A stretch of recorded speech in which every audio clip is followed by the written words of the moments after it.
তুমি কি খেয়াল করেছ কিছু মানুষ কম আয় করেও শান্তিতে থাকে আর কিছু মানুষ বেশি আয় করেও রাতের বেলা ঘুমাতে পারে না? তুমি কি কখনো ভেবেছ একই পরিশ্রম, একই চেষ্টা, তবুও কেন কারো জীবনে বরকত থাকে আর কারো জীবনে শুধু হিসাব আর দুশ্চিন্তা? মাস শেষে যদি তোমার মনে হয় টাকা তো আসে কিন্তু কোথায় যেন হারিয়ে যায়, যদি তোমার মনে হয় আমি চেষ্টা কম করছি না তবুও কেন রিজিকটা ঠিকমতো জমে না, তাহলে এই কথাগুলো তোমারই গল্প। কারণ আজ আমি এমন এক সত্য বলবো যেটা টাকা বাড়াবে না হয়তো, কিন্তু রিজিক সম্পর্কে তোমার চোখ খুলে দেবে। এটা কোনো উপদেশ না, কোনো বড় কথা না, এটা আমাদের মতো সাধারণ মানুষের নীরব বাস্তবতার গল্প।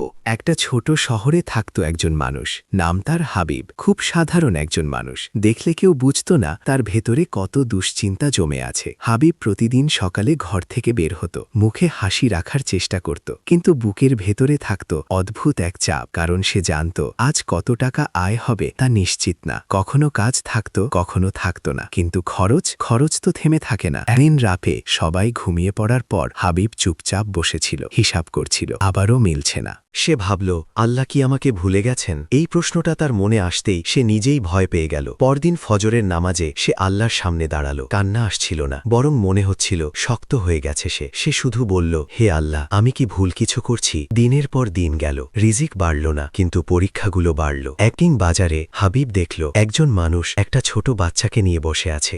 বাচ্চাটা কাঁদছে, ক্ষুধার কান্না। হাবিবের নিজের পকেটেও খুব বেশি টাকা ছিল না, কিন্তু সে না ভেবেই কিছু টাকা দিয়ে দিল। বাড়ি ফেরার পথে তার মনে অদ্ভুত শান্তি এলো। টাকা কমে গেল, কিন্তু বুক হালকা লাগলো। সেই রাতে হাবিব একটা অদ্ভুত স্বপ্ন দেখল। স্বপ্নে সে দেখল একটা বড় দরজা বন্ধ। সে দরজায় ধাক্কা দিচ্ছে, কিন্তু খুলছে না। হঠাৎ পাশে একটা ছোট দরজা খুলে গেল, সেখান দিয়ে আলো আসছে। একটা কণ্ঠ বলল, তুমি বড় দরজাটা খুঁজছ, কিন্তু আমি তোমার জন্য ছোট দরজাটা খুলে রেখেছি। ঘুম ভাঙার পর হাবিব অনেকক্ষণ চুপ করে বসেছিল। সেদিন থেকেই সে একটা জিনিস বদলে ফেলল। সে রিজিক নিয়ে অভিযোগ কম করল, কৃতজ্ঞতা বাড়ালো। সে বুঝতে শুরু করল রিজিক শুধু টাকা না, রিজিক হলো শরীর সুস্থ থাকা, রিজিক হলো পরিবার নিরাপদ থাকা, রিজিক হলো হারাম থেকে বেঁচে থাকার সুযোগ।